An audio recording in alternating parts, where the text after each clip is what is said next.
इस वक्त मनीष सिसोदिया एक पीसी कर रहे हैं, चलते हैं वहां। रजिस्टर जो नवंबर और दिसंबर का है वो क्यों सीज किया गया? डायरी 2015 सीज की गई और साथ साथ कैबिनेट डिसीजन लेके गए हैं। इसके अलावा ट्रांसपोर्ट डिपार्टमेंट की 3 फाइलें जो सीएम ऑफिस में आई थी उनको लेके गए हैं। इनका उस तथाकथित घोटाले से क्या लेना देना है जिसके बारे में बात कर रहे हैं? हम फिर से कह रहे हैं, हमें किसी भी तरह की जांच से कोई डर नहीं लगता। हमें सीबीआई की इंडिपेंडेंस चाहिए। हम बार बार कहते रहे, कई मीडिया चैनल चला रहे हैं कि हम सीबीआई की इंडिपेंडेंस की बात करते थे, आज नहीं करते। हम ठोक क्या करते हैं कि सीबीआई की इंडिपेंडेंस चाहिए देश में, लेकिन इंडिपेंडेंस चाहिए, केंद्र सरकार की गुलामी नहीं चाहिए। जो केंद्र सरकार, जो पार्टी केंद्र की सत्ता में रहे, उसके कहने पे अपोनेंट के ऊपर सीबीआई को छोड़ा जाएगा। यह सीबीआई की इंडिपेंडेंस की आवाज नहीं है, यह सीबीआई की केंद्र सरकार की रूलिंग पार्टी के तहत गुलामी की आवाज है। इसको आप समझिए और उसी रूप में पेश करिए। हम लोग सीबीआई की इंडिपेंडेंस की बात कर रहे हैं और सीबीआई किसकी गुलाम है? आम आदमी पार्टी की। कल किसकी गुलाम थी जब हम बात कर रहे थे? आम आदमी पार्टी की।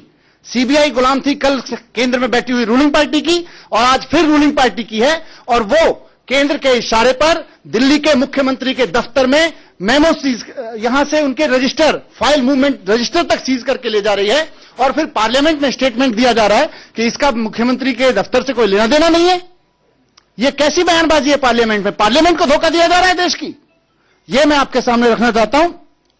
जहां तक सीबीआई की स्वतंत्रता की बात है, आम आदमी पार्टी या हमारी सरकार पूरी तरह से सीबीआई की स्वतंत्रता के पक्ष में है, लेकिन सीबीआई को पूरी तरह स्वतंत्र करो ना। अब जरा लिस्ट बना के देखिए, सीबीआई के पास कितने केसेस हैं, किस किसके केसेस हैं, कौन से केसेस कब उठाए जाते हैं और कब बंद कर दिए जाते हैं, किसके कहने पे बंद कर दिए जाते हैं। आज की तारीख में सीबीआई के पास क्या क्या पेंडेंसी है, कब से पेंडेंसी है।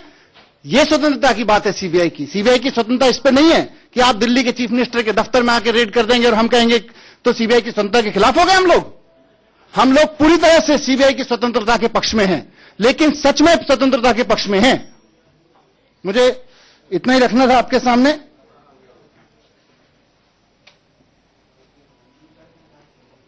और एक चीज और थी कि डीडीसीए की बात थी कि सुबह से शाम तक कल चीफ मिनिस्टर के ऑफिस में बैठ के डीडीसीए की फाइलें पढ़ी गई हैं, जो कल चीफ मिनिस्टर साहब ने कहा था। वहां डीडीसीए की फाइलें थीं, जो डीडीसीए में भ्रष्टाचार हुआ है उसकी जो दिल्ली सरकार की कमेटी की रिपोर्ट थी, वो फाइलें कल उसी रूम में रखी गई थी जिसमें रेड डाली गई है। और मैं फिर से कैटेगरिकली कल की तरह कहना चाहता हूं कि वो दफ्तर चीफ मिनिस्टर का दफ्तर है। आज किसी क्लर्क के दफ्तर में जाके कोई रेड करे और कहे कि हमने तो उस क्लर्क के दफ्तर में रेड की थी, चीफ मिनिस्टर के दफ्तर में रेड नहीं की थी। कल आज आके किसी चपरासी के किसी बेईमानी, तथाकथित बेईमानी के बारे में हो और फिर कहे कि नहीं जी हमने तो चपरासी के दफ्तर में रेड की थी। इस तरह थोड़ी क्लासिफिकेशन हो सकता है। ये तो सीधे सीधे वहां पर रेड थी। डीडीसी की फाइलें पढ़ी गई हैं।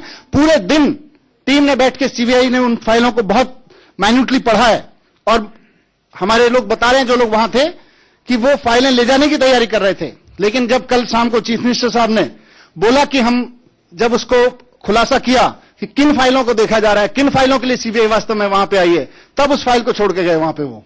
दो सवाल है। एक तो राजेंद्र जी पे जो आरोप है, सर राजेंद्र जी पे जो आरोप है, इसमें लिखा हुआ है जो जब्त किया गया है 16 जून का कैबिनेट डिसीजन भी इसमें जब्त किया गया है। तो एक तो भाई कि क्या आपके हिसाब से कैबिनेट डिसीजन भी पढ़े गए हैं और 16 जून को मैं भी तो ये पूछ रहा हूं, क्या है अभी मुझे ये पता नहीं है कि इस डिसीजन में क्या था, मैंने वेरीफाई नहीं किया।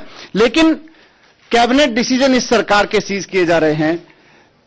Movement register, file movement register नवंबर और दिसंबर का इस सरकार का चीफ मिनिस्टर ऑफिस का सीज किया जा रहा है और फिर कहा जा रहा है कि इस रेड का चीफ मिनिस्टर दफ्तर से कोई लेना देना नहीं है। तो फिर यह कैसी चीज है? पार्लियामेंट में यह झूठ क्यों बोला जा रहा है? यह केंद्र सरकार से पूछिए आप लोग।